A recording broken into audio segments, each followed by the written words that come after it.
पूर्व ऐतिहासिक बिहार, काफ़ी छोटा टॉपिक है। चलिए शुरू करते हैं। पूर्व ऐतिहासिक बिहार के जो अवशेष हैं वो आरंभिक पूर्व प्रस्तर युग से ही मिलने शुरू हो जाते हैं, जिनका काल लगभग है 1 लाख, ये 1 लाख ईसा पूर्व के काल के हैं, जहाँ से कुल्हाड़ियों के फलक, चाकू, खुरपी, मृदभांड वगैरह मिलने शुरू हो जाते हैं। और ये जितने भी अवशेष हैं ये दक्षिणी बिहार से मिलते हैं। मैं आपको दिखाता हूँ।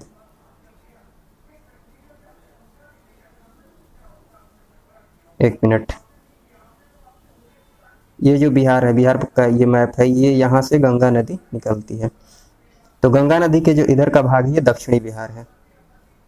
और दक्षिणी बिहार में जो पूर्व प्रस्तर युग के अर्थात पूर्व पाषाण युग के अवशेष प्राप्त होते हैं वो प्राप्त होते हैं यहाँ से, यहाँ मुंगेर से। और कहाँ से प्राप्त होते हैं? नालंदा से। यहाँ से पूर्व प्रस्तर अर्थात पूर्व पाषाण युग के अवशेष। उसके बाद जो मध्य पाषाण युग के अवशेष प्राप्त होते हैं वो प्राप्त होते हैं, मैं दिखा देता हूँ, ये मुंगेर से। उसके बाद आप नवपाषाण युग में आएंगे, ताम्र पाषाण युग में आएंगे। तो नवपाषाण युग के जो अवशेष प्राप्त होते हैं वो प्राप्त होते हैं चिरांद, जो सारण में है। उसके बाद आप चेचर, वैशाली में है। यहाँ से नवपाषाण युग के अवशेष प्राप्त होते हैं। और ताम्रपाषाण युग के परवर्ती चरण के जो अवशेष प्राप्त होते हैं वो चिरांद से, चेचर, सोनपुर, मनेर इत्यादि। तो ताम्रपाषाण युग के परवर्ती चरण के जो अवशेष प्राप्त होते हैं वो कहाँ से प्राप्त होते हैं? चिरांद से, चेचर से, सोनपुर, मनेर। इस टॉपिक में बस इतना ही है। और अगला जो टॉपिक है वो है ऐतिहासिक काल का जो आरंभ होता है बिहार से। बिहार के जो ऐतिहासिक काल का आरंभ होता है उस टॉपिक को हम अगले वीडियो में कवर करेंगे। और इस टॉपिक से जितने भी प्रश्न हो सकते हैं, इस टॉपिक से संबंधित प्रश्नों को हम अभी देख लेते हैं। चलिए शुरू करते हैं। आज का जो पहला प्रश्न है वो है कि बिहार में पूर्व ऐतिहासिक काल का आरंभ होता है अनुमानतः, अभी बताया था लगभग 1 लाख ईसा पूर्व। ये ऑप्शन जो है सही ऑप्शन है। अगला प्रश्न है कि बिहार में पूर्व ऐतिहासिक काल के अवशेषों से प्राप्त हुए हैं। क्या प्राप्त हुए हैं? बताया था अभी, कुल्हाड़ियों के फलक, चाकू, खुरपी, मृदभांड, अर्थात ये सभी सही हैं। तो जो डी ऑप्शन है वो सही ऑप्शन है। अगला प्रश्न देखते हैं। अगला प्रश्न है कि बिहार में आदिमानव के निवास के आरंभिक साक्ष्य कहाँ से प्राप्त हुए हैं? तो आरंभिक साक्ष्य मैंने बताया था कहाँ से? मुंगेर एवं नालंदा से। बिहार में आदिमानव के उपस्थिति के आरंभिक साक्ष्य किस युग के हैं? पूर्व प्रस्तर युग अर्थात पूर्व पाषाण युग से। अभी बताया था, ये जो है सही ऑप्शन है। अगला प्रश्न है कि बिहार में मध्यवर्ती प्रस्तर युग के साक्ष्य मिले हैं। मध्यवर्ती अर्थात मध्य पाषाण युग के साक्ष्य कहाँ से मिले हैं? तो बताया था मैंने, मुंगेर से।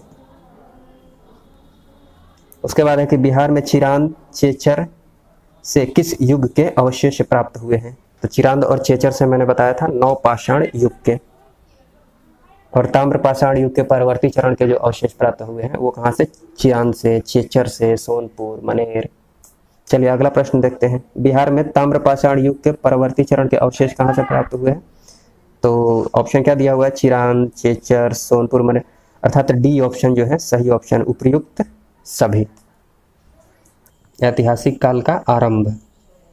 तो बिहार के ऐतिहासिक काल का जो आरंभ है वो वैदिक काल से ही शुरू हो जाता है, जिसको हम 2 भागों में विभक्त करके पढ़ते हैं। एक है ऋग्वैदिक काल, 1500 से लगभग 1000 ईसा पूर्व तक के काल को ऋग्वैदिक काल में रखते हैं। और दूसरा है उत्तर वैदिक काल, 1000 ईसा पूर्व से लगभग 600 ईसा पूर्व तक। और इसी उत्तर वैदिक काल में बिहार के क्षेत्र में आर्यों का आगमन होता है, जिसकी सर्वप्रथम जानकारी हमें शतपथ ब्राह्मण से मिलती है। और उनका जो आगमन होता है लगभग 800 ईसा पूर्व में होता है।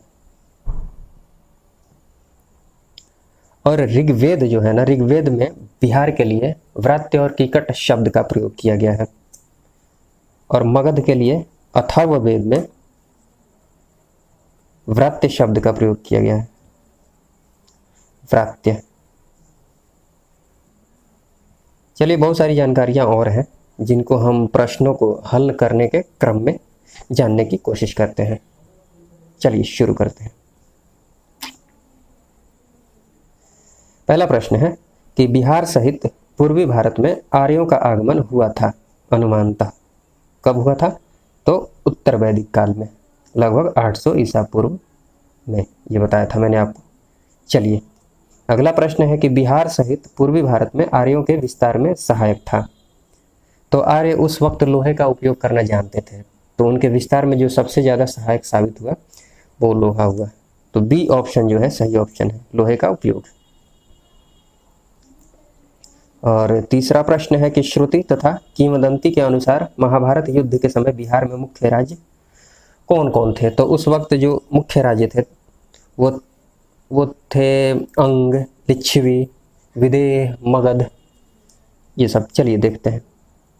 तो ए ऑप्शन में क्या दिया हुआ है? मगध, विदेह सही है। यहाँ क्या दिया है? अंग एवं लिच्छवी, ये भी सही है। उपयुक्त ए और बी दोनों, अर्थात सी ऑप्शन जो है सही ऑप्शन है। ए और बी दोनों सही है। चलिए अगले प्रश्न को देखते हैं।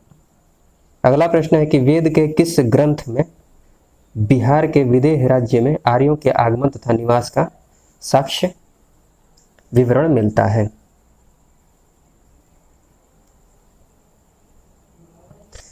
तो बताया था, इसका जो सही ऑप्शन है वो क्या हो जाएगा? शतपथ ब्राह्मण। ये बिहार के संदर्भ में बहुत ही महत्वपूर्ण ग्रंथ है।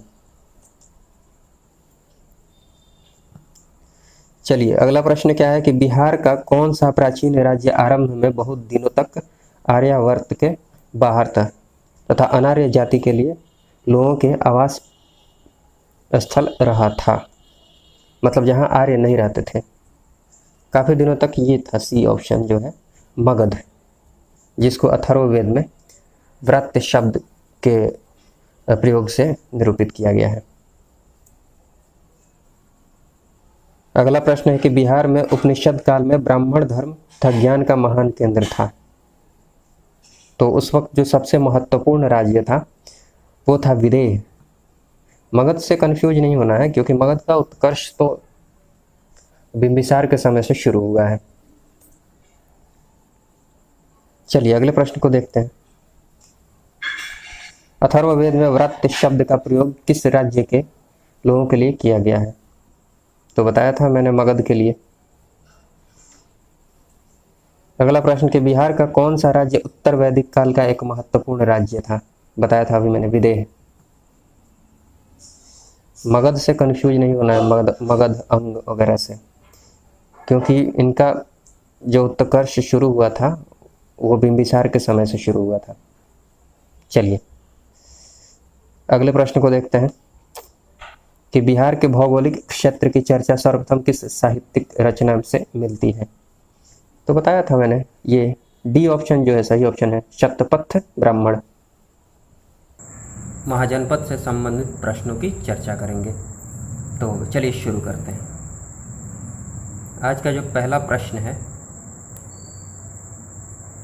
वह है कि 6ठी शताब्दी ईसा पूर्व में भारत में 16 महाजनपदों का उदय हुआ। इनमें कितने महाजनपद वर्तमान बिहार के क्षेत्रों में स्थित थी? तो इसका सही ऑप्शन है बी, 3। कौन कौन से? अंग, वज्जी और मगध। चलिए अगले प्रश्न को देखते हैं कि निम्न में से कौन सा महाजनपद वर्तमान बिहार के क्षेत्र में स्थित नहीं था? तो ए था अंग था, वज्जी था और सी नहीं था, मगध भी था, सी नहीं था, इसलिए सी ऑप्शन जो है सही ऑप्शन है। चलिए अगले प्रश्न को देखते हैं। अगला प्रश्न है कि बिहार में किन बिहार के किन क्षेत्रों में अंग महाजनपद स्थित था? तो इसमें सी ऑप्शन जो है सही ऑप्शन है, भागलपुर एवं मुंगेर। चलिए अगले प्रश्न को देखते हैं।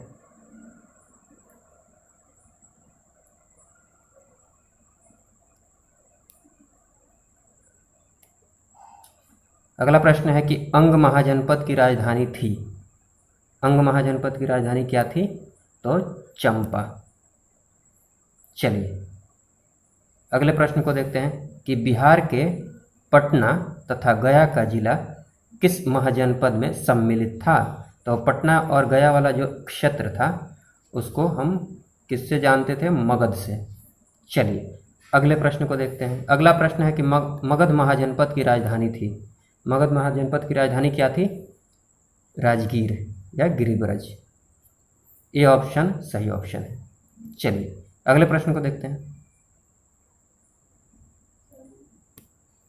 अगला प्रश्न है कि मगध तथा अंग महाजनपद को कौन सी नदी पृथक करती थी? तो इसका सही ऑप्शन है सी, चंपा नदी। चलिए उसके बाद बिहार में स्थित कौन सा महाजनपद 8 राज्यों का एक संघ था?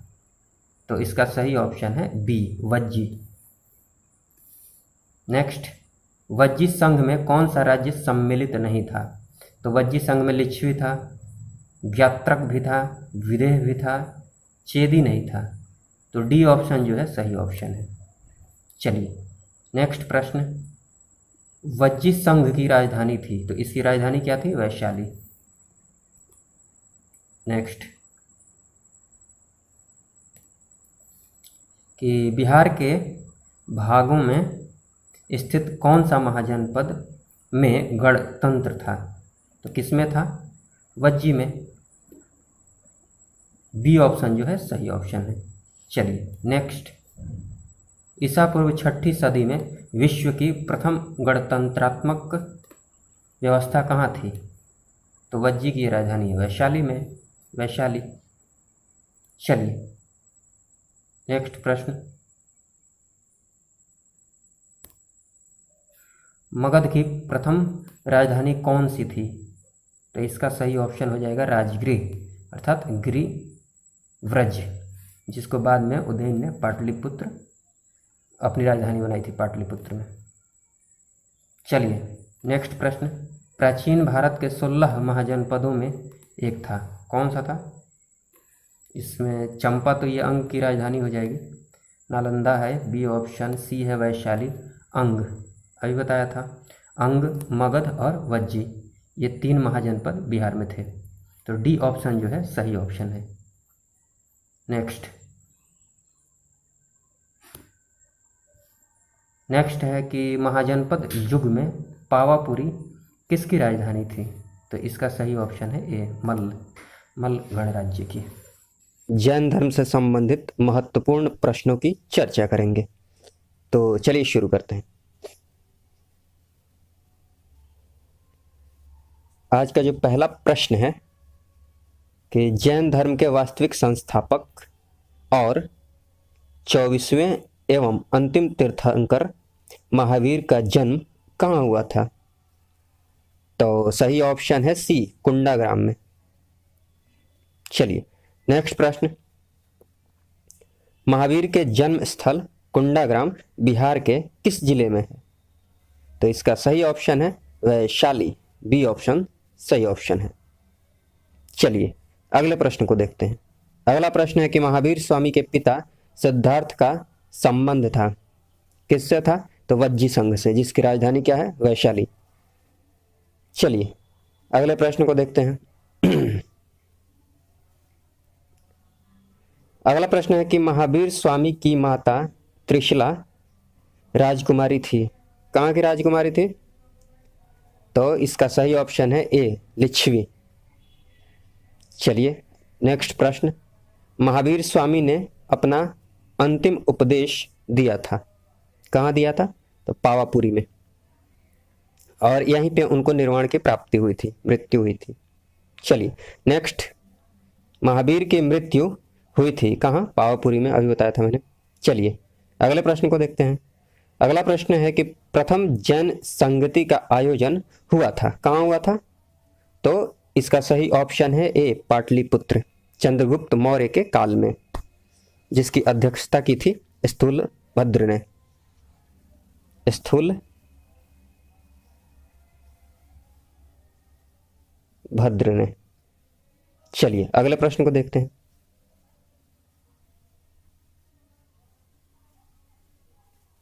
अगला प्रश्न है कि प्रथम जैन संगीति के आयोजन किसके शासन काल में हुआ था? तो चंद्रगुप्त मौर्य, ए अभी बताया था। चलिए अगले प्रश्न को देखते हैं। अगला है कि प्रथम जैन संगीति की अध्यक्षता की थी, किसने की थी? अभी बताया था डी स्थूलभद्र ने। चलिए नेक्स्ट है कि प्रथम जैन संगीति का आयोजन पाटलिपुत्र में हुआ था, ठीक है, जिसमें कार्य हुए थे। कौन से कार्य, कौन कौन से हुए थे?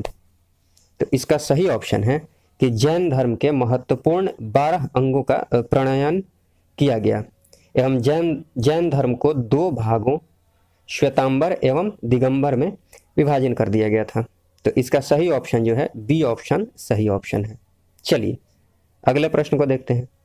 जैन धर्म के 12वें तीर्थंकर वसुपूज्य की जन्म स्थली थी, क्या कौन सी थी जन्म स्थली? सी चंपा, जो उस वक्त के अंग की राजधानी थी। अंग मतलब आज के भागलपुर और मुंगेर का क्षेत्र। चलिए अगले प्रश्न को देखते हैं। इसमें बस इतना ही। चलिए शुरू करते हैं बौद्ध धर्म से संबंधित प्रश्नों की चर्चा। चलिए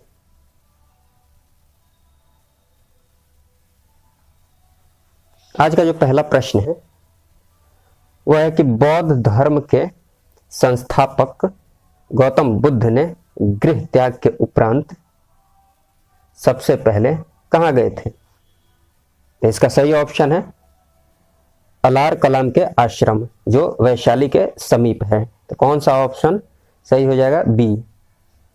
बी ऑप्शन सही ऑप्शन है। चलिए नेक्स्ट, गौतम बुद्ध को कौंडिन्य और 5 ब्राह्मण मिले, कहाँ मिले थे? तो इसका सही ऑप्शन है बोध गया में मिले थे। कहाँ? उरुवेला में। ए ऑप्शन जो है सही ऑप्शन है। चलिए उसके बाद गौतम बुद्ध को ज्ञान प्राप्त हुआ था, कहाँ प्राप्त हुआ था?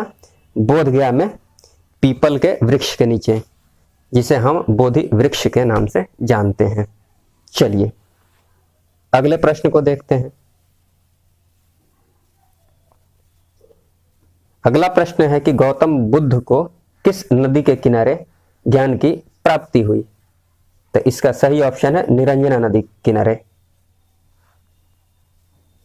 अगला प्रश्न है, एक मिनट, अगला प्रश्न है कि राजगृह में आयोजित प्रथम बौद्ध संगीति में कौन से कार्य हुए?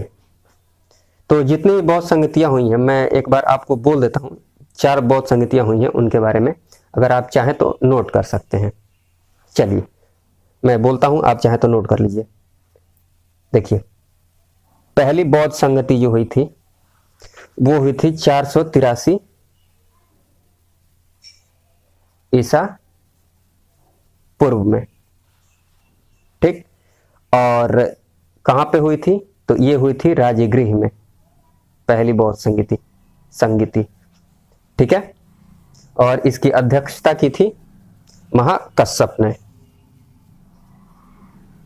और उस वक्त जो शासक था वो था कौन? अजात शत्रु, ठीक। अब दूसरे पर आते हैं।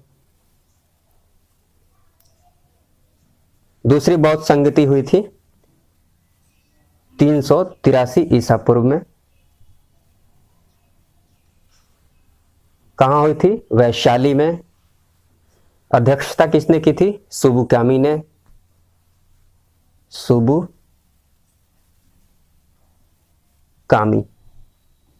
सुबुकामी ने।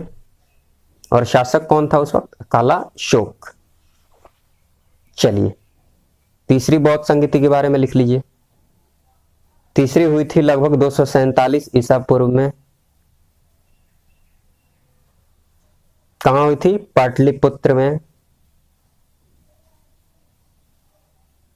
पाटलिपुत्र में अध्यक्षता की थी मोगलीपुत्र तिस्स ने। मैं लिख देता हूं, मोगली पुत्र तिस। शासक कौन था उस वक्त?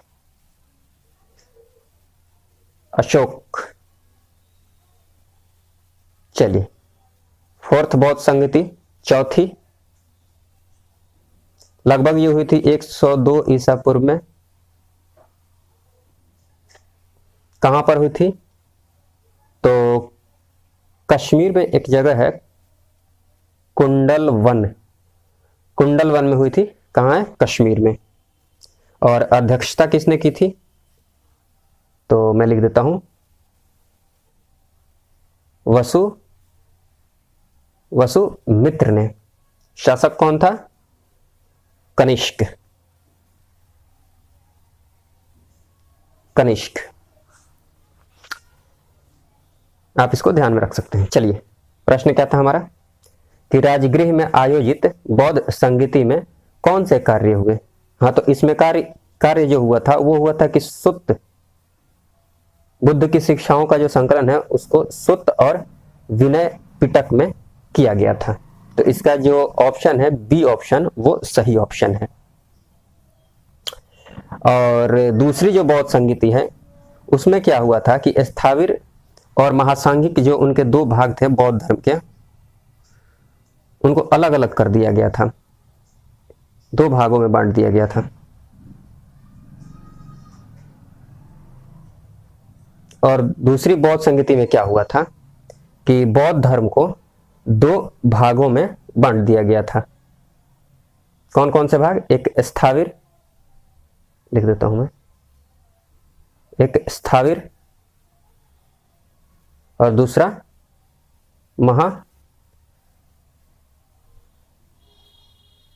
महासांघिक। चलिए, अगला प्रश्न देखते हैं।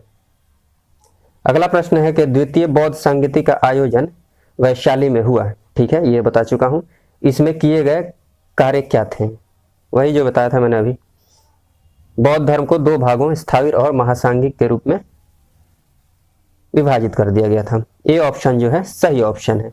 चलिए, अगले प्रश्न को देखते हैं।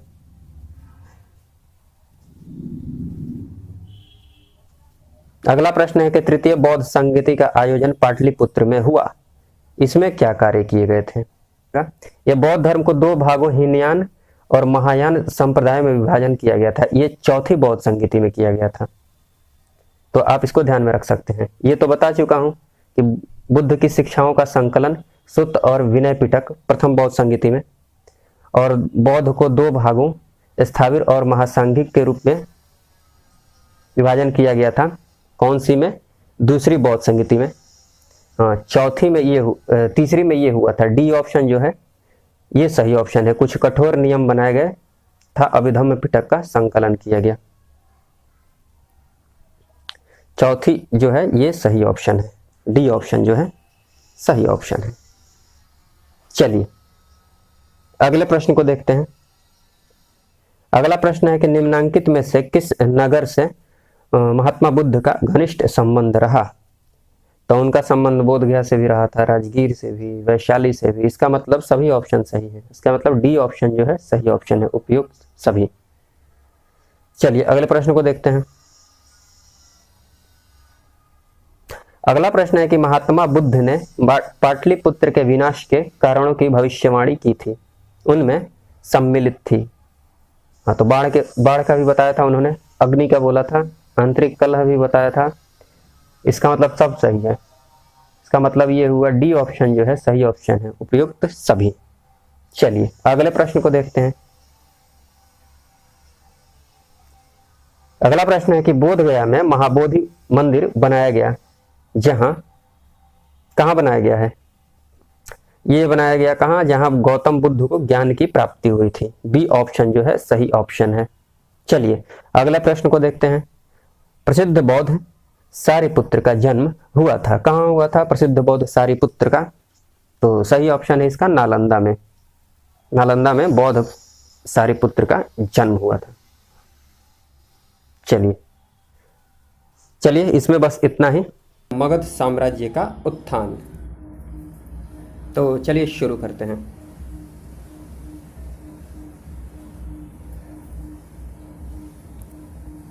आज का जो पहला प्रश्न है वह है कि प्राचीन भारत में साम्राज्यवाद की शुरुआत और विकास का श्रेय दिया जाता है। किनको दिया जाता है? मगध को। ए ऑप्शन सही ऑप्शन है। नेक्स्ट, मगध राज्य की आरंभिक राजधानी थी, कौन सी थी? तो ए गिरिव्रज, जिसको राजगीर भी बोलते हैं। बाद में उदयन ने अपनी राजधानी पाटलिपुत्र को बनाया था। हालांकि यहाँ पे ऑप्शन कौन सा सही है? ए। चलिए नेक्स्ट,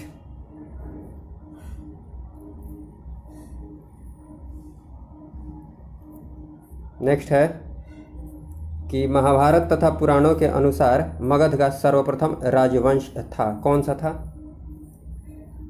इसका सही ऑप्शन है बृहद्रथ वंश।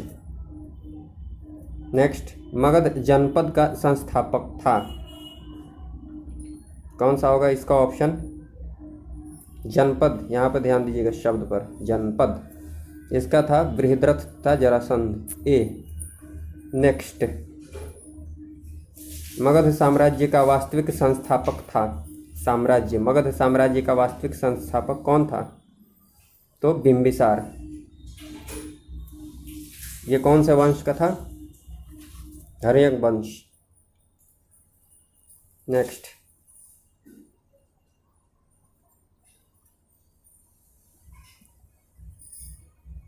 बिंबिसार एवं अजातशत्रु किस वंश के थे? तो हर्यक वंश। ए अभी बताया था। अजातशत्रु, ये हर्यक वंश का पहला शासक था बिंबिसार, उसके बाद अजातशत्रु, उसके बाद आया था उदयन, और अंतिम था हर्यक वंश का शासक नागदशक।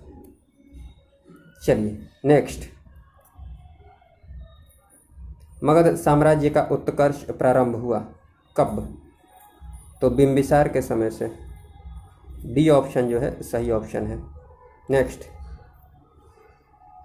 बिंबिसार ने किस राजकुमारी के साथ विवाह किया था? इसका सही ऑप्शन है कौशल से भी किया था, कौशल देवी से। कौशल की राजकुमारी थी ये। चेलना से भी किया था, वज्जीसंघ की राजकुमारी थी, और क्षेमा से भी, पंजाब की। अर्थात डी ऑप्शन जो है सही ऑप्शन होगा। इन तीनों से उसने विवाह किया था। चलिए नेक्स्ट,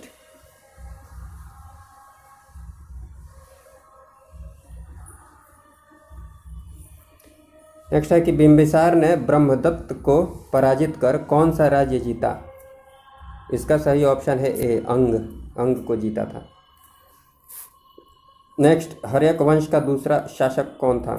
अभी बताया था, हर्यक वंश का दूसरा शासक था अजातशत्रु, पहला कौन था? बिंबिसार।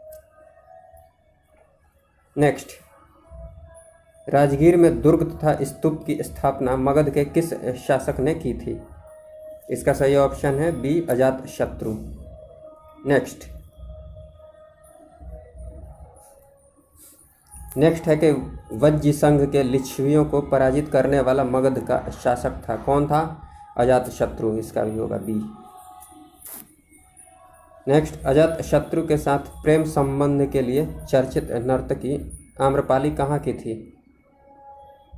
इसका सही ऑप्शन है वैशाली की थी। नेक्स्ट, अजातशत्रु ने किस राज्य के साथ युद्ध में प्रथम बार रथमुसल, महाशिलकंटक नामक हथियारों का प्रयोग किया? किनके साथ किया था? तो सी लिच्छवियों के साथ, लिच्छवी। नेक्स्ट, प्रथम मगध साम्राज्य का उत्कर्ष किस शताब्दी में हुआ था? ईसा पूर्व 6ठी शताब्दी में। तो इसका सही ऑप्शन कौन सा हो जाएगा? बी ऑप्शन सही ऑप्शन है। नेक्स्ट, पाटलिपुत्र नगर की स्थापना किस शासक ने की थी? किसने की थी? तो बी उदयन ने, बताया था मैंने। अजातशत्रु के बाद उदयन आया था। ये भी हर्यक वंश का है। हर्यक वंश का अंतिम शासक कौन था? नागदशक। नेक्स्ट, किस राजा ने पाटलिपुत्र को सर्वप्रथम मगध की राजधानी बनाया?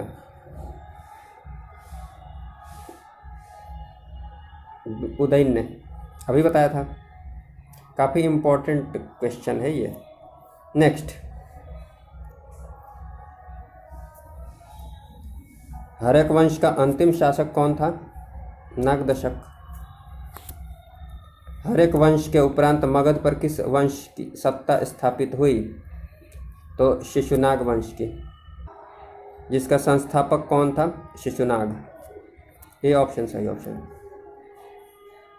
नेक्स्ट, सर्वप्रथम मगध के किस शासक ने गिरिव्रज के अतिरिक्त वैशाली को अपनी राजधानी बनाया? वैशाली को भी अपनी राजधानी बनाया, किस शासक ने? सही ऑप्शन है डी, शिशुनाग। नेक्स्ट,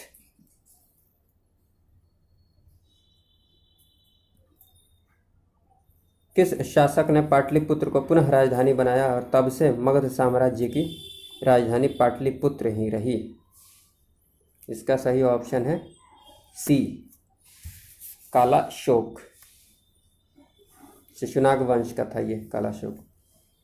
नेक्स्ट,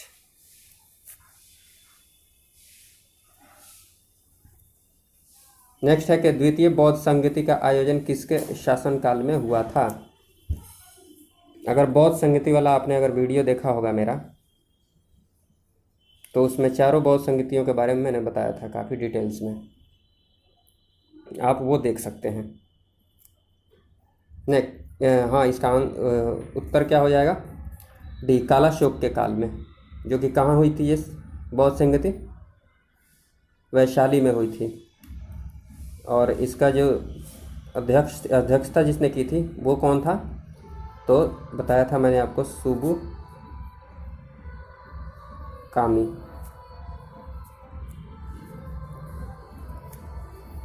चलिए नेक्स्ट प्रश्न को देखते हैं।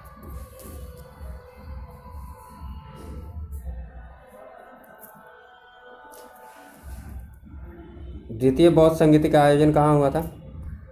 बताया तो था अभी, वैशाली। ए, द्वितीय बौद्ध संगति की अध्यक्षता की थी किसने? महाकश्यप मौगलिक। ए, साबक मीर लिखा है, सुबुकामी। ए ऑप्शन सही ऑप्शन है अगर इसमें देखा जाए तो। और महाकश्यप ने, ये पहले जो पहली बौद्ध संगति हुई थी ना, उसकी अध्यक्षता की थी महाकश्यप ने। चलिए नेक्स्ट प्रश्न। नेक्स्ट है कि नंद वंश का संस्थापक था, कौन था? ए, महापद्मनंद। चलिए नेक्स्ट,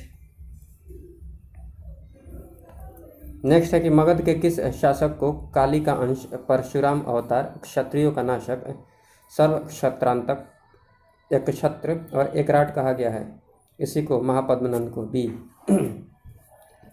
नेक्स्ट, नंद वंश का अंतिम शासक कौन था? तो धननंद था। सी ऑप्शन सही ऑप्शन है। प्रथम बौद्ध संगति का आयोजन किसके शासनकाल में हुआ था? किसके शासनकाल में हुआ था? तो बी, अजात शत्रु के। कहाँ पर? राजगृह में। और इसकी अध्यक्षता की थी महाकश्यप ने। चलिए, प्रथम बौद्ध संगति का आयोजन कहाँ हुआ था? राजगृह में। ए, प्रथम बौद्ध संगति की अध्यक्षता किसने की थी?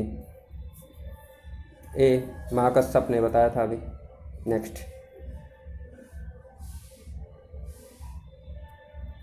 मगध साम्राज्य में कलिंग का विलय सर्वप्रथम किया था, किसने किया था? महापद्मनंद ने। डी ऑप्शन सही ऑप्शन है। निम्नलिखित में से मगध का कौन सा राजा सिकंदर महान का समकालीन था? इसका सही ऑप्शन है बी, इम्पोर्टेंट है, धननंद। नेक्स्ट, निम्नलिखित में से किस राजा ने पाटलिपुत्र को बसाया था? डी, उदयन ने। काफ़ी इम्पोर्टेंट है ये। मगध के शासक अजात शत्रु ने किसके आक्रमणों के प्रतिरोध में गंगा और सोन, एक मिनट, आपको दिख नहीं रहा होगा, मगध के शासक अजातशत्रु ने किसके आक्रमणों के प्रतिरोध में गंगा और सोन के संगम पर अवस्थित पाटलिग्राम को सुरक्षित तथा किलों को सुसज्जित किया जो आगे चलकर पाटलिपुत्र नगर बना? किसके आक्रमणों के प्रतिरोध में? तो सी ऑप्शन जो है सही ऑप्शन है, वैशाली के वज्जियों के प्रतिरोध में। मौर्य साम्राज्य से संबंधित प्रश्नों की चर्चा करेंगे, तो चलिए शुरू करते हैं। आज का जो पहला प्रश्न है वो है कि मौर्य साम्राज्य का संस्थापक था कौन था? तो सही ऑप्शन है ऑप्शन डी, चंद्रगुप्त मौर्य। 320 ईसा पूर्व में चंद्रगुप्त मौर्य ने चाणक्य की सहायता से नंद वंश के अंतिम शासक घननंद को अपदस्थ करके मौर्य साम्राज्य की स्थापना की थी। चलिए नेक्स्ट है कि मौर्य साम्राज्य की राजधानी थी। सही ऑप्शन है बी, पाटलिपुत्र। और पाटलिपुत्र को सबसे पहले अपनी राजधानी कौन बनाया था? उसका नाम है उदयन। नेक्स्ट है कि चंद्रगुप्त मौर्य ने मगध की सत्ता किसकी सहायता से प्राप्त की? अभी बताया था, तो इसका सही ऑप्शन है ए, चाणक्य। नेक्स्ट है कि मौर्य साम्राज्य की स्थापना हुई कब? अभी बताया था, इसका सही ऑप्शन है बी, 320 ईसा पूर्व में। नेक्स्ट है कि यूनानी दूत मेगास्थनीज किसके दरबार में पाटलिपुत्र आया था? इसका सही ऑप्शन है option D, Chandragupta Maurya. Next, Megasthenes का पाटलिपुत्र आगमन हुआ था, कब हुआ था? इसका सही ऑप्शन है ऑप्शन बी, 315 ईसा पूर्व में। नेक्स्ट है कि चंद्रगुप्त मौर्य के दरबार में मेगास्थनीज को भेजने वाला शासक था कौन था? इसका सही ऑप्शन है ऑप्शन बी, सेल्यूकस। और मेगास्थनीज की एक रचना थी इंडिका।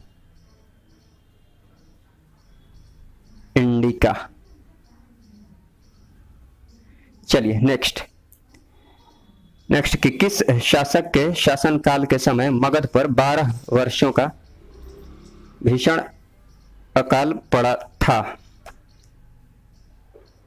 तो इसका सही ऑप्शन है option D, Chandragupta Maurya. Next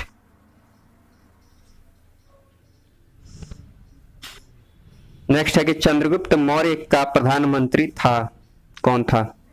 इसका सही ऑप्शन है ऑप्शन ए, चाणक्य। नेक्स्ट, किससे मुक्ति दिलाने के कारण चंद्रगुप्त मौर्य को भारत का मुक्तिदाता कहा जाता है? इसका सही ऑप्शन है ऑप्शन बी, यूनानियों से। नेक्स्ट है कि वह स्रोत जिसमें पाटलिपुत्र के प्रशासन का वर्णन उपलब्ध है वह है?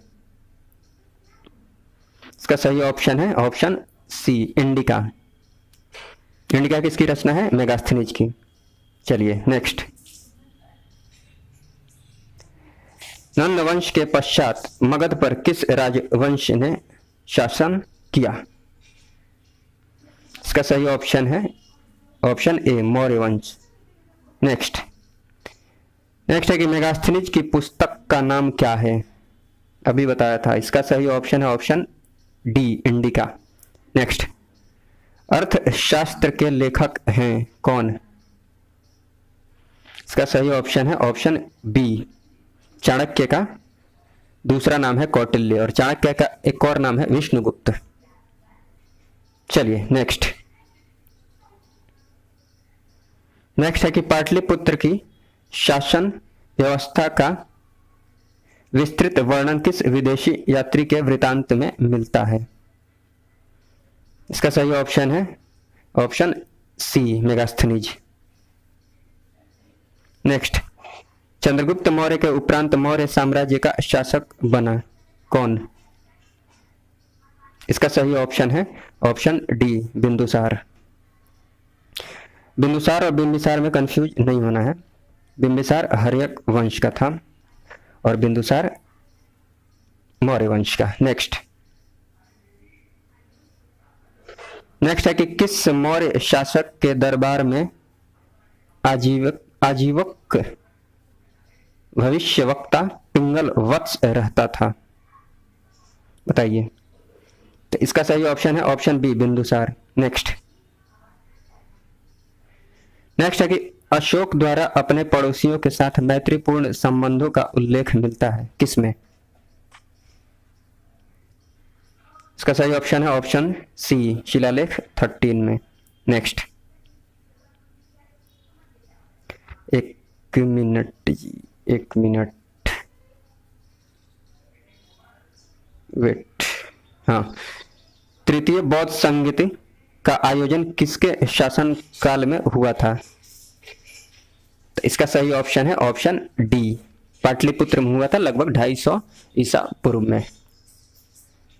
नेक्स्ट है कि तृतीय बौद्ध संगीति की अध्यक्षता किसने की थी? हाँ, तो इसकी अध्यक्षता की थी मोगलीपुत्र तिस्स ने, ऑप्शन ए। नेक्स्ट, तृतीय बौद्ध संगीति का आयोजन कहाँ हुआ था? अभी बताया था, इसका सही ऑप्शन है ऑप्शन डी पाटलिपुत्र। नेक्स्ट है कि तृतीय बौद्ध संगीति का आयोजन कब हुआ था? तो इसका सही ऑप्शन हो जाएगा ऑप्शन ए, लगभग 250 ईसा पूर्व पहले। चलिए नेक्स्ट है कि किस मौर्य शासक ने कलिंग पर विजय प्राप्त की थी? इसका सही ऑप्शन है ऑप्शन सी अशोक ने।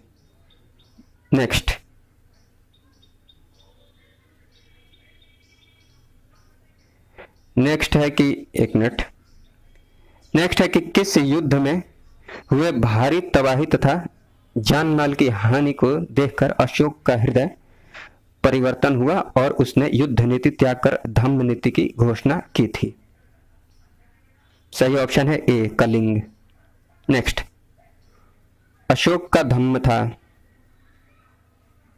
इसका सही ऑप्शन है ऑप्शन ए नैतिक आचार संहिता। नेक्स्ट, मौर्य साम्राज्य का केंद्रीय न्यायालय कहाँ स्थित था? इसका सही ऑप्शन है ऑप्शन बी पाटलिपुत्र में। नेक्स्ट है कि अशोक ने अपने धम्म यात्रा के अंतर्गत सर्वप्रथम किस जगह की यात्रा की थी? इसका सही ऑप्शन है option C Bodhgaya. Next, Ashoka ने अपने धम्म यात्रा के अंतर्गत बोधगया की यात्रा अपने राज्याभिषेक के किस वर्ष में की थी? इसका सही ऑप्शन है ऑप्शन बी 10वें वर्ष में। नेक्स्ट है कि अशोक के स्तंभ लेख बिहार के किस जिले से प्राप्त हुई है? इसका सही ऑप्शन है ऑप्शन सी चंपारण। नेक्स्ट है कि बिहार से प्राप्त होने वाले अशोक के स्तंभ लेख नहीं है। तो लौरिया अरे राज ये तो है पश्चिम चंपारण में, लौरिया नंदनगढ़ ये भी है पश्चिम चंपारण में, और रामपुरवा है ये पूर्वी चंपारण में। सी ऑप्शन जो है सही हो जाएगा क्योंकि ये बिहार में नहीं है। चलिए नेक्स्ट,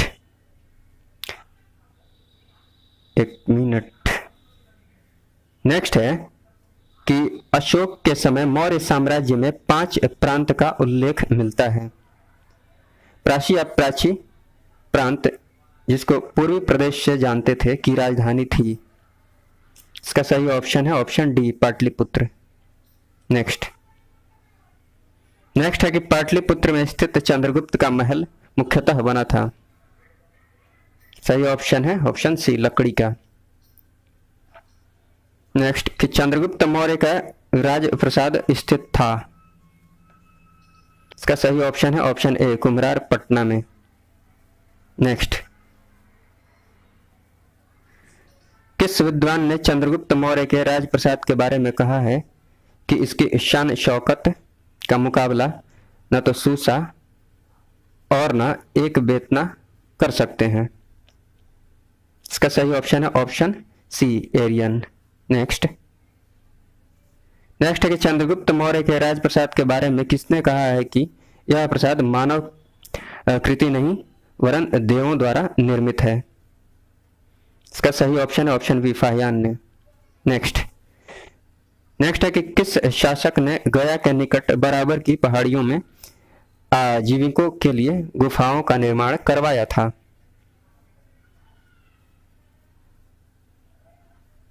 इसका सही ऑप्शन है ऑप्शन सी, अशोक ने, जिसका नाम आप जान सकते हैं। जैसे उसका नाम था सुदामा, गुफा का विश्व झोपड़ी, कर्ण इत्यादि। नेक्स्ट, हाँ यहां दिया एक चौपड़। नेक्स्ट,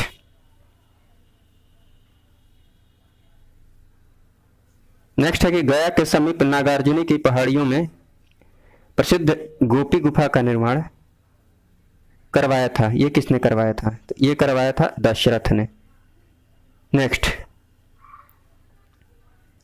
नेक्स्ट है कि मौर्यकालीन चामर ग्राहिणी यक्षी प्राप्त हुई है कहां से? इसका सही ऑप्शन है दीदारगंज पटना से। नेक्स्ट, नेक्स्ट है कि बिहार के किस स्थान से मौर्य काल में बने जैन तीर्थंकरों की प्रतिमा प्राप्त हुई है? यह भी पटना से हुई है प्राप्त, लोहानीपुर पटना से। ऑप्शन बी सही ऑप्शन है। नेक्स्ट, नेक्स्ट है कि पाटलिपुत्र के नगर निर्माण तथा सुंदरता का वर्णन किया है किसने? सही ऑप्शन है ऑप्शन बी, मेगास्थनी जी ने। नेक्स्ट है कि पाटलिपुत्र को किस शासक ने सर्वप्रथम अपनी राजधानी बनाया? तो जो ऑप्शन दिख रहा है उसमें तो सही ऑप्शन हो जाएगा ऑप्शन ए, चंद्रगुप्त मौर्य ने। नेक्स्ट,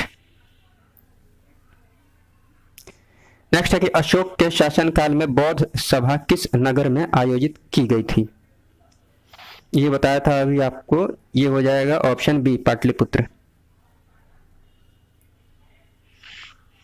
नेक्स्ट है कि किसके शासनकाल में मिस्र के राजा फिलाडेल्फस अर्थात टॉलमी द्वितीय ने डियानिसियस नामक राजदूत को पाटलिपुत्र भेजा था? बताइए। इसका सही ऑप्शन है ऑप्शन बी, बिंदुसार, बिंदुसार के शासनकाल में। नेक्स्ट, नेक्स्ट है कि किस विद्वान के अनुसार चंद्रगुप्त मौर्य ने पालिब्रोथस उपनाम धारण किया था? इसका सही ऑप्शन है option D, Strabo. Next, next है कि यूनानी दूत डिमोल्किस का आगमन मगध के किस शासक के दरबार में हुआ? इसका सही ऑप्शन है option B, Bindusara. Next, next है कि केवल वह स्तंभ जिसमें अशोक ने स्वयं को मगध का सम्राट बताया है? तो अशोक ने भाब्रू स्तंभ में स्वयं को सम्राट बताया है, तो डी ऑप्शन सही ऑप्शन हो जाएगा। नेक्स्ट,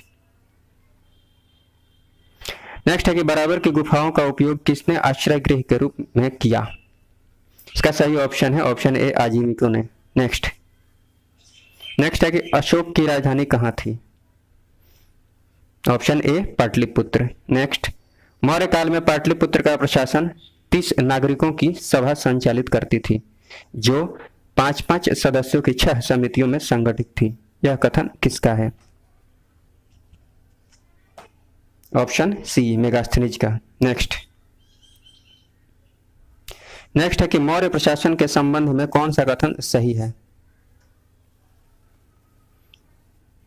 ए में क्या दिया हुआ है? यह केंद्रीकृत था। ठीक है, सही बात है, करों का बोझ अधिक था, प्रशासन तंत्र कठोर था। डी, ये तीनों सही है, इसका मतलब डी ऑप्शन जो है वो सही हो जाएगा। नेक्स्ट, अशोक के संबंध में कौन सा कथन सही है? पहले में दिया है उसने धर्म विजय की नीति अपनाई, बिल्कुल सही। उसने विदेशों से संबंध स्थापित किए, ठीक है, ये भी ठीक। और उसने प्रजा हित और कल्याण के उपाय किए, ये भी ठीक है। अर्थात डी ऑप्शन जो है वो सही ऑप्शन हो जाएगा, उपयुक्त सभी। नेक्स्ट,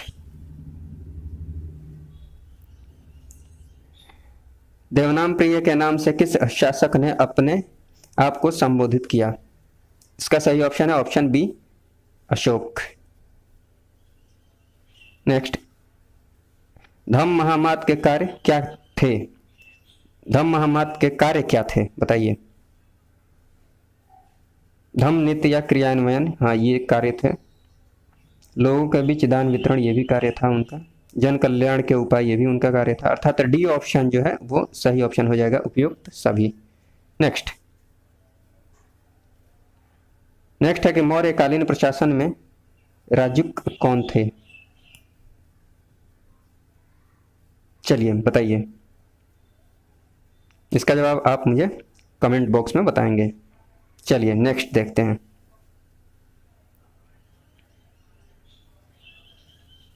एक मिनट। नेक्स्ट है कि मौर्यकालीन विद्वानों में किनका नाम आता है? तो ये दिया हुआ एक कौटिल्य है, पाणिनि है, उपावर्ष है, यही बताना है। ये इनमें किनका नाम आता है मौर्यकालीन विद्वानों में? तो इन तीनों का नाम आता है, इसलिए इसमें डी ऑप्शन जो है वो सही हो जाएगा। नेक्स्ट है कि मौर्यकालीन स्थापत्य के सुंदर उदाहरण हैं कौन से? तो ये पाटलिपुत्र स्थित राजप्रसाद के अवशेष, हाँ ये भी ठीक है। दीदारगंज की यक्षी, हाँ बिल्कुल। बराबर की गुफाएं, हाँ ये भी सही है। अर्थात नहीं, ये सही नहीं है। अर्थात 1, 2 और 3, 1, 2, 3 किस में है? बी ऑप्शन जो है वो सही ऑप्शन हो जाएगा। नेक्स्ट, अशोक की धम्म नीति की जानकारी मिलती है? तो द्वितीय अभिलेख से भी मिलती है, 7वें से भी मिलती है, द्वादश मतलब 12वें अभिलेख से, शिलालेख से भी मिलती है। तो इसका सही ऑप्शन हो जाएगा ऑप्शन डी, उपयुक्त सभी। नेक्स्ट है कि अशोक के किस अभिलेख में दान और धम्म दान के अंतर को स्पष्ट किया गया है? इसका सही ऑप्शन है ऑप्शन सी, 9वां शिलालेख, 9वें में। नेक्स्ट है कि मौर्य साम्राज्य के पतन में कौन सा कारण शामिल नहीं है? तो विदेशियों का आक्रमण तो हुआ था, अयोग्य शासक भी थे, प्रांतीय विद्रोह भी था, आर्थिक संकट ये नहीं था। अर्थात सी ऑप्शन जो है वो सही हो जाएगा। मौर्योत्तर बिहार से संबंधित प्रश्नों की चर्चा करेंगे, तो चलिए शुरू करते हैं। आज का जो पहला प्रश्न है वो है कि मौर्य साम्राज्य के उपरांत मगध पर किस वंश का शासन स्थापित हुआ? तो इसका सही ऑप्शन है ऑप्शन बी, शुंग वंश। शुंग वंश का संस्थापक कौन था? पुष्य मित्र। पुष्यमित्र ने मौर्य वंश के अंतिम शासक बृहद्रथ की हत्या करके शुंग वंश की स्थापना की थी। और पुष्यमित्र के समय ही यवन डेमेट्रियस का आक्रमण हुआ था। कब? 185 ईसा पूर्व में। और पुष्यमित्र ने ब्राह्मण धर्म का पुनरुद्धार किया था, लेकिन बौद्धों के साथ काफी आक्रामकता से पेश आया था। चलिए नेक्स्ट देखते हैं। नेक्स्ट है कि शुंग वंश का संस्थापक था कौन था? इसका सही ऑप्शन है ऑप्शन ए, पुष्यमित्र। नेक्स्ट है कि किस शुंग शासक ने पाटलिपुत्र में स्थित कुक्कुटराम विहार को 3 बार नष्ट करवाने का प्रयत्न किया? सही ऑप्शन है option C, Pushyamitra. Next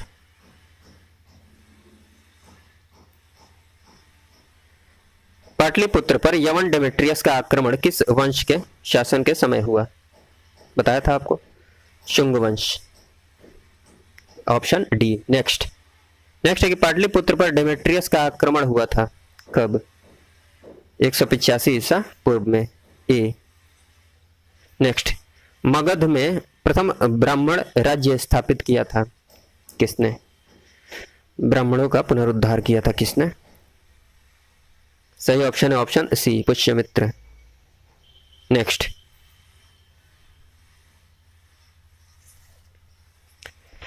next है कि शुंग वंश के पतन के बाद मगध पर किस वंश का शासन स्थापित हुआ? इसका सही ऑप्शन हो जाएगा ऑप्शन सी, कण्व वंश का। और कण्व वंश का संस्थापक कौन था? वसुदेव। वसुदेव ने शुंग वंश के अंतिम शासक देवभूति की हत्या करके कण्व वंश की स्थापना की थी। चलिए नेक्स्ट देखते हैं। नेक्स्ट है कि कण्व वंश का संस्थापक था कौन था? इसका सही ऑप्शन है option D, Vasudev. Next, Kanva वंश की सत्ता समाप्त की। इसका सही ऑप्शन है ऑप्शन ए, आंध्र सातवाहनों ने। नेक्स्ट है कि कण्व वंश के उपरांत पाटलिपुत्र पर कुछ समय के लिए किस वंश के राजाओं ने शासन किया? इसका सही ऑप्शन ऑप्शन बी, मित्र वंश। नेक्स्ट, शुंग कला के उत्कृष्ट नमूने बिहार के किस स्थान से प्राप्त होते हैं? इसका सही ऑप्शन हो जाएगा आपको सी, बोधगया। इसके बाद है नेक्स्ट की कनिष्क ने पाटलिपुत्र के किस बौद्ध विद्वान को अपने दरबार में प्रश्रय दिया था? इसका सही ऑप्शन हो जाएगा ऑप्शन डी, अश्वघोष। चलिए नेक्स्ट,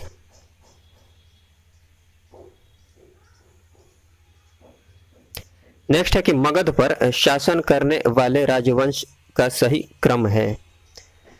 एक बार मैं आपको मोटा मोटी बता देता हूं जो क्रम है। सबसे पहला कौन आया था? कौन सा वंश था? बृहद्रथ वंश। उसके बाद कौन आया था? हर्यक वंश। उसके बाद शिशुनाग वंश। उसके बाद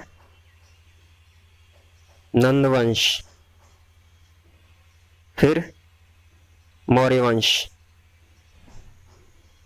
फिर शुंग वंश, शुंग के बाद कण्व, कण्व के बाद कुषाण।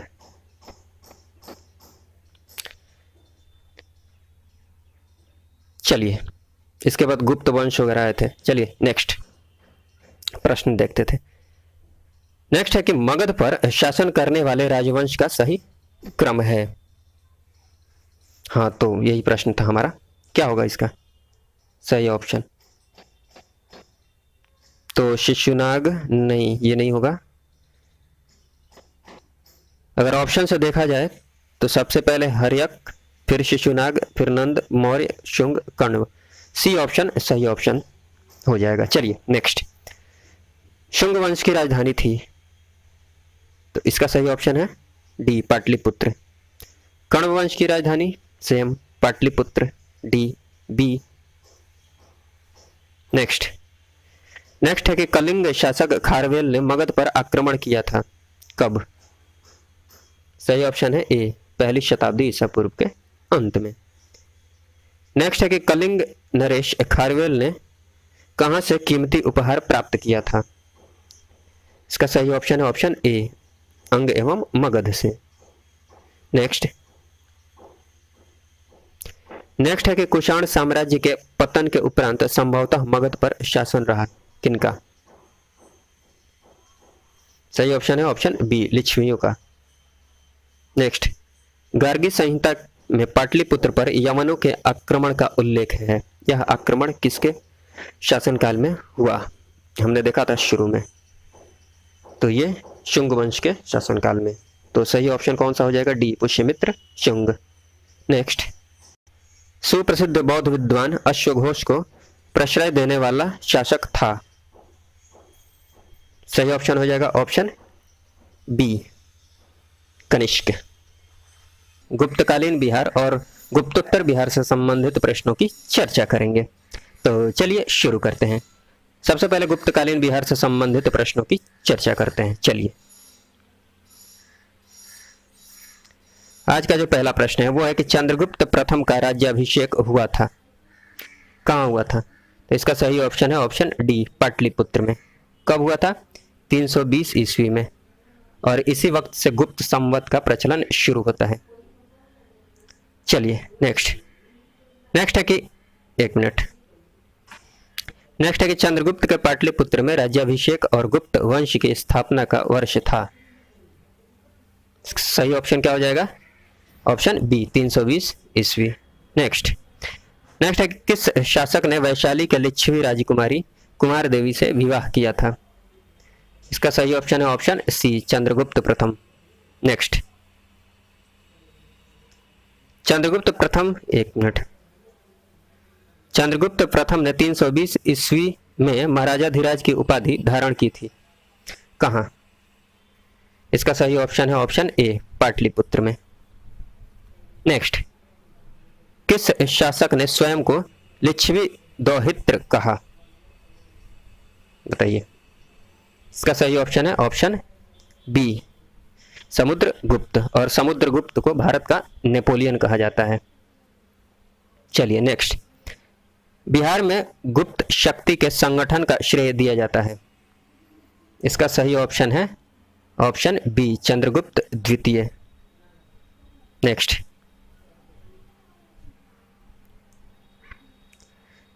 है कि गुप्त साम्राज्य की राजधानी थी। सही ऑप्शन है ऑप्शन ए पाटलिपुत्र। नेक्स्ट,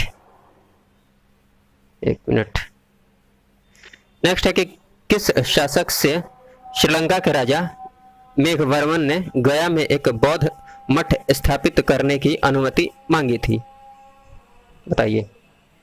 तो इसका सही ऑप्शन है ऑप्शन सी समुद्रगुप्त ने। नेक्स्ट, नालंदा विश्वविद्यालय के स्थापना का युग है।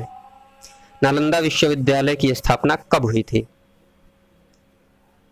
तो गुप्त काल में, अर्थात सी ऑप्शन सही ऑप्शन है। और स्थापना किया किसने था? कुमार गुप्त ने। कुमार गुप्त। नेक्स्ट, नालंदा विश्वविद्यालय का संस्थापक था कौन? ऑप्शन डी कुमार गुप्त।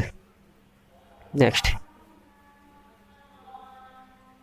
बोध गया के महाबोधि मंदिर की स्थापना हुई किस काल में? इसका सही ऑप्शन है ऑप्शन सी गुप्त काल में। नेक्स्ट, कि चीनी यात्री फाहियान कितने समय तक पाटलिपुत्र में रहा था? तो इसका सही ऑप्शन हो जाएगा ऑप्शन सी 3 साल तक। और कब आया था? तो चंद्रगुप्त द्वितीय के काल में आया था। चलिए नेक्स्ट है कि आर्यभट्ट का संबंध किस नगर से था? इसका सही option option D Pataliputra. Next है कि गुप्त काल की एक सुंदर कार्तिकेय की मूर्ति किस जिले में प्राप्त हुई थी? इसका सही ऑप्शन है ऑप्शन डी शाहाबाद। नेक्स्ट, कि बिहार में 7.5 फीट ऊंची बुद्ध देव की एक पीतल की मूर्ति प्राप्त हुई है। कहां से? इसका सही ऑप्शन है ऑप्शन बी सुल्तानगंज से। नेक्स्ट है कि राजगीर के मणिनाग मंदिर में पत्थर पर खोदे हुए गणेश, विष्णु और नाग नागिनों के चित्र हैं। यह किस काल के हैं? इसका सही ऑप्शन है ऑप्शन सी गुप्त काल। चलिए नेक्स्ट है कि राजगृह में स्थित जरासंघ की बैठक का निर्माण किस काल में हुआ माना जाता है? इसका भी सही ऑप्शन है ऑप्शन बी गुप्त काल। नेक्स्ट, तीरभुक्ति, जिसे आज दरभंगा के नाम से जानते हैं, का राज्यपाल कौन था? इसका सही ऑप्शन है ऑप्शन ए गोविंद गुप्त। गोविंद गुप्त चंद्रगुप्त द्वितीय का छोटा पुत्र था। चलिए नेक्स्ट देखते हैं। नेक्स्ट है कि बिहार में बौद्ध विहार का प्राचीनतम केंद्र था। इसका सही ऑप्शन है ऑप्शन ए नालंदा। नालंदा विश्वविद्यालय किस लिए प्रसिद्ध था? सही ऑप्शन है बौद्ध धर्म दर्शन के लिए। नेक्स्ट, नालंदा में अवस्थित भारतीय विश्वविद्यालयों में फाहियान किसके शासन के दौरान आया था? इसका सही ऑप्शन है ऑप्शन सी चंद्रगुप्त द्वितीय। चंद्रगुप्त द्वितीय को ही चंद्रगुप्त विक्रमादित्य भी बोला जाता है। चलिए नेक्स्ट है कि किसने यह वर्णन किया है कि मध्य भारत के सभी देशों में मगध देश में सर्वाधिक नगर थे। धनपतियों ने यहाँ चिकित्सालय बनवाए थे जहाँ रोगियों को मुफ्त भोजन तथा दवाएं दी जाती थी। बताइए। तो इसका सही ऑप्शन है ऑप्शन सी फाहियान। नेक्स्ट कि गुप्त संवत का आरंभ होता है कब से? ऑप्शन सी 320 ईस्वी में। नेक्स्ट है कि निम्नलिखित शासकों में किसे भारत का नेपोलियन कहा जाता है? बिल्कुल आसान, ऑप्शन सी समुद्रगुप्त। नेक्स्ट है कि सौराष्ट्र और मालवा क्षेत्र की विजय किस गुप्त सम्राट ने की? ऑप्शन सी चंद्रगुप्त द्वितीय। नेक्स्ट है कि प्रयाग प्रशस्ति का रचयिता कौन था? तो इसका सही ऑप्शन है ऑप्शन बी हरिसेन। नेक्स्ट किस गुप्त सम्राट ने दक्षिण भारत में सफल सैनिक अभियान किए? इसका सही ऑप्शन हो जाएगा ऑप्शन बी समुद्रगुप्त। नेक्स्ट है कि प्रयाग प्रशस्ति में किस सम्राट के विजय अभियानों की चर्चा है? प्रयाग प्रशस्ति में किस सम्राट के विजय अभियानों की चर्चा है? इसका सही ऑप्शन हो जाएगा ऑप्शन डी समुद्रगुप्त। नेक्स्ट है कि गुप्त साम्राज्य के पतन के क्या कारण थे? तो हुणों के आक्रमण, ये बिल्कुल ठीक है। प्रशासन का सामंती स्वरूप, ये भी ठीक है। कमजोर शासक, ये भी सही है। आर्थिक संकट, नहीं, ये नहीं होगा। अर्थात 1, 2 और 3 सही है। 1, 2, 3 अर्थात सी ऑप्शन सही ऑप्शन हो जाएगा।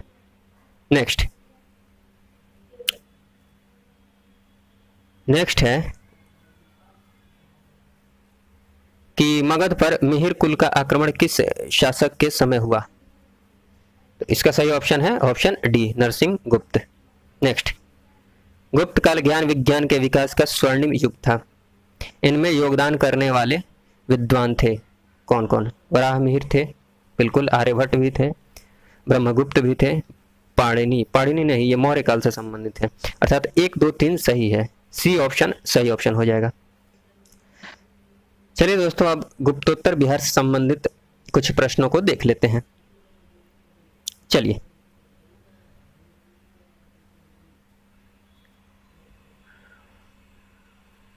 इसमें आपका पहला प्रश्न है कि चीनी यात्री इत्सिंग बिहार का भ्रमण किया लगभग कब? तो इसका सही ऑप्शन है ऑप्शन सी 673 ईस्वी में। नेक्स्ट हर्षवर्धन के समय बिहार राज्य में कौन सा विश्वविद्यालय प्रसिद्ध था? इसका सही ऑप्शन है ऑप्शन डी नालंदा।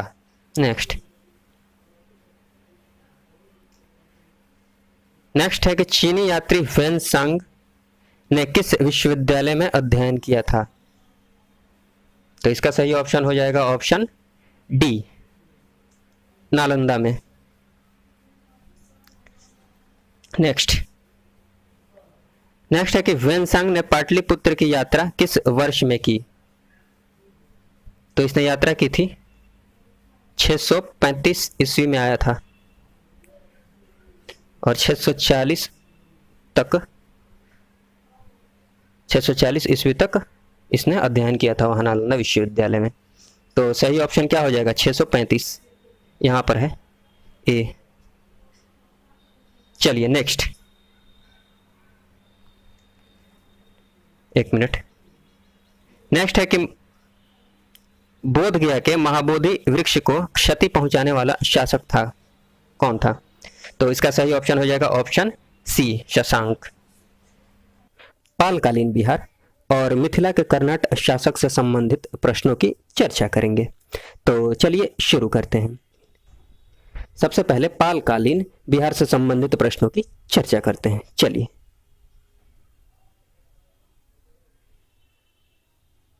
प्रश्न है कि पाल वंश के संस्थापक थे कौन थे?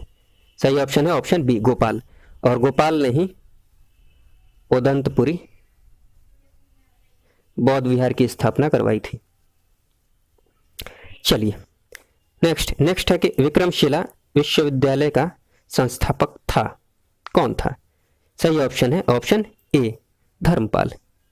नेक्स्ट,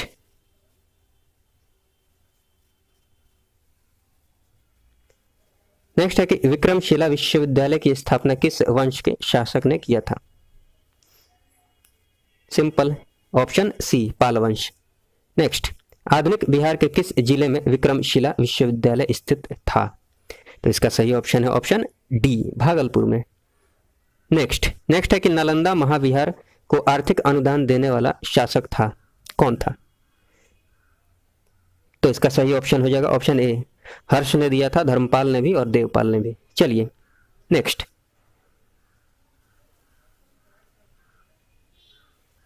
नेक्स्ट है कि मुंगेर को अपनी राजधानी बनाने वाला पाल शासक था, कौन था?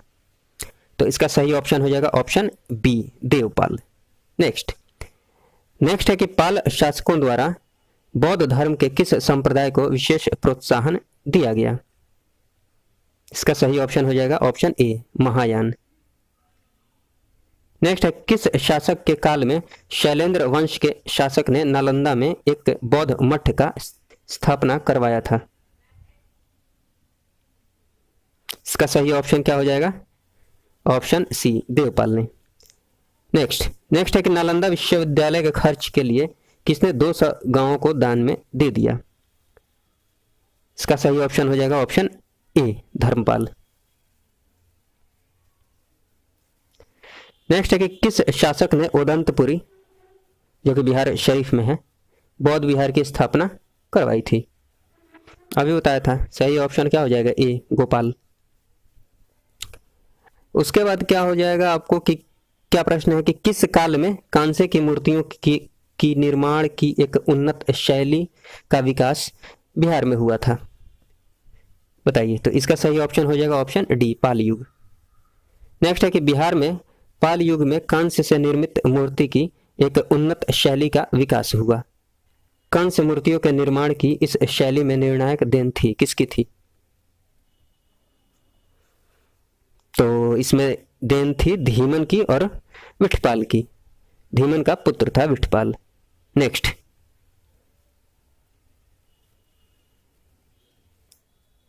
नेक्स्ट है कि पालकालीन कांस्य मूर्ति कलाकार धीमन एवं विठपाल कहाँ के निवासी थे?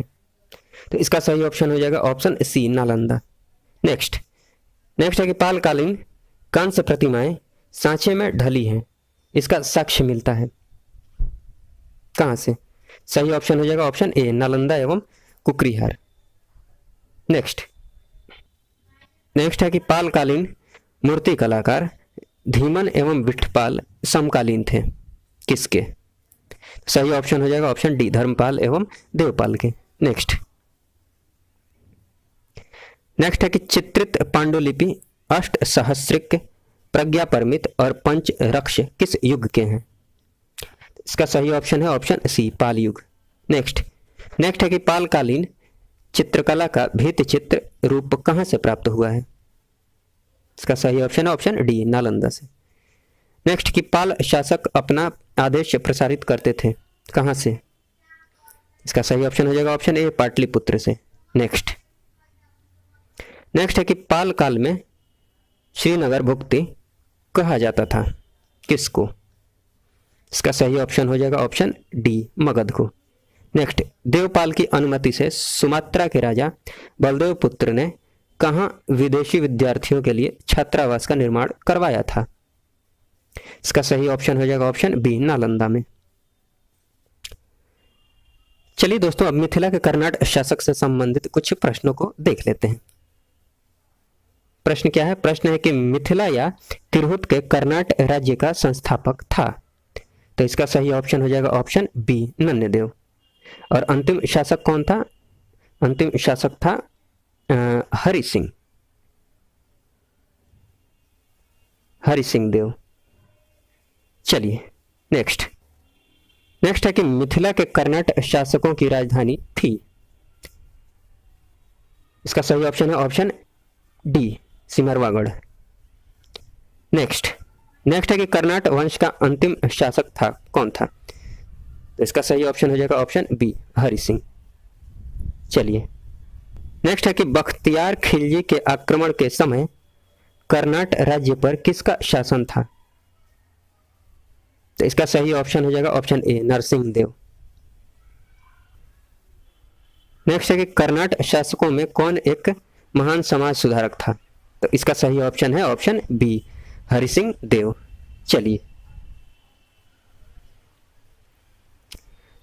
चलिए दोस्तों, इस वीडियो में बस इतना ही।